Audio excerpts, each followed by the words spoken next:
నేను మీ Ajay from వైకేటీవీ network. ప్రజల మనసుల్లో మిగిలిపోయిన ఎన్నో ప్రశ్నలని ప్రతిరోజు మీ తరపున అడగటమే నా duty. Reporting from 4th July. మీ మనసులోని ప్రశ్న నాకు వాట్సాప్లో షేర్ చేయండి. నా mobile number 9281621164.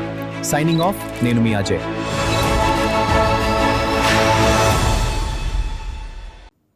Janasena MLA Bolisetti Srinivas దాతృత్వంలో ఆదర్శంగా నిలిచారు. తన నియోజకవర్గంలోని దివ్యాంగులు, వృద్ధులకు తన జీతభత్యాన్ని పెన్షన్ రూపంలో అందజేస్తారు. వివిధ కారణాలతో ప్రభుత్వం నుంచి పింఛను అందలేకపోతున్న వారికి ఎమ్మెల్యే బొలిశెట్టి సాయం అందిస్తున్నారు. P4 విధానంలో భాగంగా పేదల అభ్యున్నతికి కృషి చేస్తున్నారు. ఎమ్మెల్యే బొలిశెట్టి స్ఫూర్తితో తాడేపల్లిగూడెంలోని కూటమి నేతలు కూడా వికలాంగులకు పెన్షన్లు అందజేస్తున్నారు. దివ్యాంగుల పట్ల ప్రత్యేక దాతృత్వం చాటుతున్న ఎమ్మెల్యే బొలిశెట్టి శ్రీనివాసరావుతో మా special correspondent Murali face to face.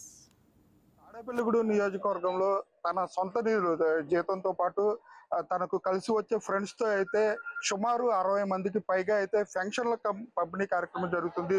దీనికి సంబంధించి మనతో మాట్లాడడానికి ఎమ్మెల్యే ప్రభుత్వ బొలిశెట్టి శ్రీనివాస్ గారు ఉన్నారు. చెప్పండి సార్, ముఖ్యంగా ఈ పెన్షన్ల పంపిణీ కార్యక్రమం జరగడానికి ముఖ్య ఉద్దేశం అనుకోవచ్చు? ప్రభుత్వం ఏదైతే సూపర్ 6 లో భాగంగా అన్ని అమలు చేస్తున్నప్పుడు కూడా కొత్త పెన్షన్స్ ఇచ్చే కార్యక్రమంలో కొంత ఆలస్యమైన కారణంగా చాలా మంది వృద్ధులు కానీ, వికలాంగులు కానీ, వితంతువులు కానీ మా దగ్గరికి వచ్చి మేము చాలా ఇబ్బంది పడుతూ ఉన్నాం, మా కొత్త పెన్షన్లు ఇవ్వమంటే గవర్నమెంట్లో ఉన్న ఆర్థిక పరిస్థితిని ప్రతిదీ ప్రభుత్వం అవసరం లేదు. మనం కూడా వీలైనంత వరకు మనం ప్రజలను ఆదుకోవాలనే ఉద్దేశంతో మనం పనిచేస్తూ ఉన్నాం. కాబట్టి ఒక 60 మందికి ఈ నెల ఒక 60 మందికి మనం 3000 కాడికి పెన్షన్లు ఇచ్చాం. లాస్ట్ మంత్ అయితే 47 మందికి ఇచ్చాం.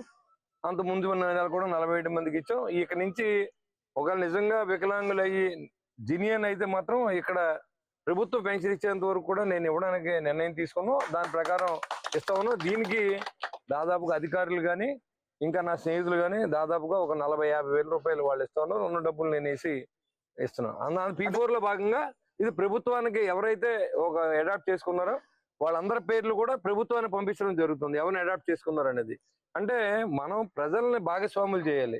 సంక్షేమంలో కానీ, అభివృద్ధిలో కానీ అనేది ఏదైతే చంద్రబాబు నాయుడు గారి ఆశయాలు ఏదైతే ఉన్నాయో, పవన్ కళ్యాణ్ గారి ఆశయాలు ఏదైతే ఉన్నాయో, ఏదైతే మనకి గెలిచిన తర్వాత ప్రజా సంక్షేమం కోసం పనిచేయాలి తప్ప మన స్వార్థం కోసం పనిచేయకూడదని మా నాయకుడి బాటలో నడవాలన్న ఆలోచనతో ఇవాళ ఈ కార్యక్రమాన్ని నేను తలపెట్టాను.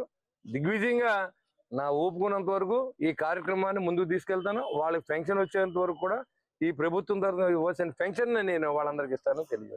ముఖ్యంగా నియోజకవర్గ వ్యాప్తంగా ఎంతమంది అర్హులైన పెన్షన్దారులు ఉండొచ్చు, వారిని ఏ విధంగా గుర్తిస్తున్నారు? యాక్చువల్గా మొత్తం అంతా కలిపి 1200 మంది ఉండొచ్చు. ఒక 200 మంది వికలాంగులు ఉన్నారు.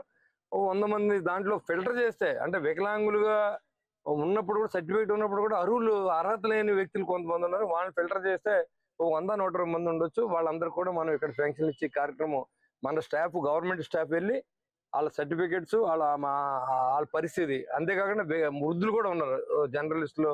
మరి కాదర్ అని ఇప్పుడు మా చిన్నప్పటి నుంచి ఆయన ఇక్కడ విలేకరుగా పనిచేసి ఏం సంపాదించుకోలేదు.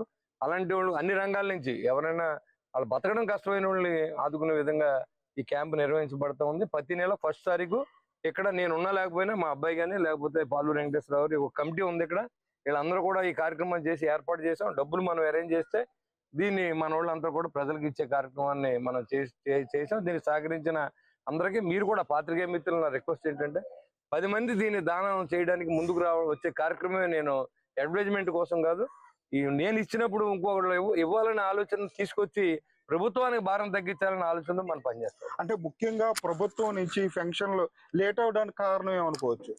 రాష్ట్రం 5 సంవత్సరాల దోపిడీకి గురయ్యి ఉన్న ఆర్థికం అంతా కూడా ఆర్థికంగా రాజకీయ నాయకులు చెప్పు చేతుల్లోకి డబ్బు వెళ్ళిపోయింది. ఇవాళ ఆర్థికంగా చాలా ఇబ్బంది పడుతుంది రాష్ట్రం. అలాంటి పరిస్థితుల్లో మనకు నమ్మి ఓటేసిన వాళ్ళని నిరాశపరచకూడదనే ఉద్దేశంతో మనం ఈ కార్యక్రమం చేస్తాం. రాబోయే రోజుల్లో ఆర్థికంగా మెరుగుపడాలని, రాష్ట్రానికి అభివృద్ధి చెందాలని, రాజధాని ద్వారా ఆదాయం రావాలి, ఇండస్ట్రీస్ ద్వారా ఉద్యోగాలు రావాలి, మళ్ళీ ఏదైతే ఐటీ కంపెనీలు రావాలి ఇక్కడికి, ఇవన్నీ వచ్చినప్పుడు ఆర్థికంగా ముందుకు వెళ్తుంది. ఆ రోజు ప్రభుత్వమే ఈ బాధ్యత తీసుకుంటుందని నేను తెలియజేస్తాను. ముఖ్యంగా తాడేపల్లిగూడెం నియోజకవర్గంలో ఉన్న అర్హులైన పెన్షన్దారులకు ఎవరైతే పెన్షన్లు రాకుండా ఉన్నారో వారికి మీరు చెప్పే సందేశం ఏంటి? మీరు ఎవరూ కంగారు పడాల్సిన అవసరం లేదు. ప్రభుత్వం త్వరలో అర్హులైన కొంతమంది పెన్షన్లు ఇస్తుంది. ఇంకా మిగిలిన వాళ్ళకి మనం కూడా పెన్షన్లు ఇక్కడ ఇస్తాం. అంటే గత ప్రభుత్వంలో కూడా చూసుకుంటే మీకు కొత్త పెన్షన్ 3 సంవత్సరాల దాకా నా జగన్మోహన్ రెడ్డి ఏమి ఇవ్వలేదు. అయినప్పుడు కూడా ఇవాళ చంద్రబాబు నాయుడు గారు చాలా ఏమైనా సరే పెన్షన్లు ఇవ్వాలి, కొత్త పెన్షన్లు అనే ఆలోచనతో పనిచేస్తారు. ఇప్పుడు యాప్ కూడా ఓపెన్ అయింది. ఆల్రెడీ వికలాంగులందరినీ కూడా రిజిస్టర్ చేయించడం జరిగింది. వాళ్ళు 120 మంది మనకి ఆల్రెడీ రావడం జరిగింది. వాళ్ళందరికీ కూడా పెన్షన్ ఇచ్చే బాధ్యతని ఈ ప్రభుత్వం తీసుకుంటుంది. అలాగే ముఖ్యంగా చూడొచ్చు అంటే తాడేపల్లిగూడు నియోజకవర్గ వ్యాప్తంగా ఉన్న వికలాంగులు కానివ్వండి, అర్హులైన పెన్షన్దారులు ఎవరైతే ఉంటారో వారెవరూ కూడా నిరాశపడవద్దు. ప్రభుత్వం ఇచ్చే వరకు కూడా మేము ఈ పెన్షన్ కార్యక్రమాన్ని జరుపుతామని చెప్పి ఎమ్మెల్యే బొలిశెట్టి శ్రీనివాస్ చెప్పే పరిస్థితులు అయితే ఇక్కడ కనపడుతున్నాయి. కెమెరా పర్సన్ మధుతో మురళి వైద్య తాడేపల్లిగూడు నియోజకవర్గం నుంచి.